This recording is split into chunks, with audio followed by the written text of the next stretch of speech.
Daddy. Hello, Alan. Your please, Buloda. Daddy, mo fẹ́ wá rí. Ṣé kìí ṣe inú ilé mi yẹn ló fẹ́ wọ̀?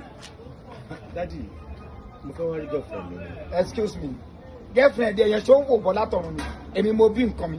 This is the third time tó máa wá ọmọ mi wálé. Gbogbo time tó ń wá wálé yẹn. O ò ní lápúrí kan ò wúlò rárá. Kí ni nǹkan tó ṣe fún mi tí mo bí bàbá? Tí mo jẹ́ bàbá ọmọ, kí ni nǹkan tó ṣe fún mi? Yep. Last time tí mo wá ìgbà tí mo ń lọ mo ṣe fún yín 2000. Kò ní dáa fún àfáà tó sọ ẹ́ ń súná. Ọ̀ pásítọ̀ tó sọ ẹ́ lórúkọ ọjọ́ tán bí ẹ. Lórí wọn burú. Tí ò bá jẹ́ kó o ponú, èmi tí mo bí ọmọ, òun wọ́n ọmọ mi wálé, owó tó tájìbù o fún mi, third time rè jọ́ tó wá olóò fún mi 2000 kí n fira káàdì.